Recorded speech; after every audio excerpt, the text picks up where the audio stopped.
দেখাই তোমাদেরকে, সেটা হচ্ছে এই যে পুঁইয়ের গাছটা। ঠিক আছে, তো এটা হয়তো আমার মা লাগিয়েছিলেন, খুব ছোট্ট ছিল এটা। প্রথমে দেখাই তোমাদেরকে। হ্যাঁ, তার সাথে এখানে আছে একটা নীলপরাজিতার গাছ, মানে এটা বলতে পারো ছোট্ট একটা বাগান টাইপের। বাগান টাইপ না, এখানে আমি সাধারণত কিছু ফুল গাছ লাগাই। যেমন এখানে আছে গাঁদা ফুলের গাছ, এটা হচ্ছে লঙ্কা গাছ, এটা অনেকটা বড় হয়েছে লঙ্কা গাছটা।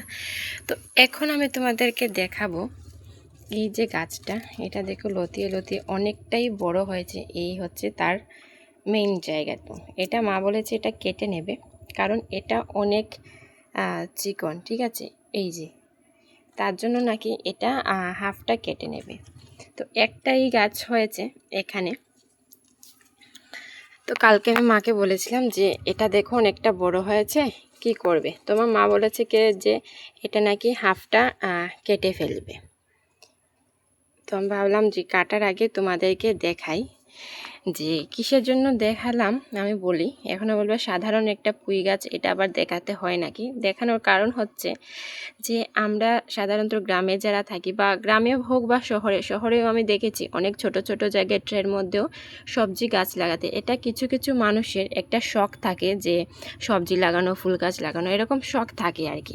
তো এটাই এক প্রকার শখ, যে মানে ইচ্ছে থাকলে সব কিছু হয়। এখানে খুব একটা বড় জায়গা না, এই যে দেখতে পাচ্ছ এই জায়গাটা কিন্তু পাকা, আবার এই জায়গাটা হচ্ছে মাটির। তো এই ছোট্ট জায়গার মধ্যে অনেক কিছু লাগানো ছিল।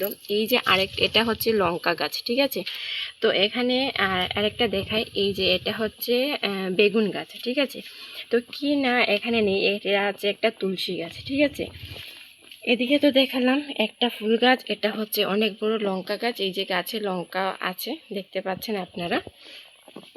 আমার সব থেকে ভালো লেগেছে এই পুঁই গাছটা আর কি, পুঁই শাকের পাতাটা যে গাছটা এইটা আমার মানে অনেক ভালো লেগেছে। তো যাই হোক, এটা ভাবলাম যে কাটার আগে তোমাদেরকে ভিডিও করে দেখাই। এটা সাধারণত আরও অনেক বড় হবে, মানে এটা তো একটা সাপোর্ট প্রয়োজন। তো আমি ভেবেছিলাম যে এটার সাথে এইটাকে দিয়ে দিতে। তো মা যেহেতু বলেছে যে মানে এটা কেটে ফেলবে, তাই এটা এখন আপাতত এখানেই থাকছে, এটাতে আর কোনো সাপোর্ট দেব না যেহেতু কেটে ফেলেছে। আর এটা আমি দেখাই কিসেতে মানে লতিয়ে এসেছে।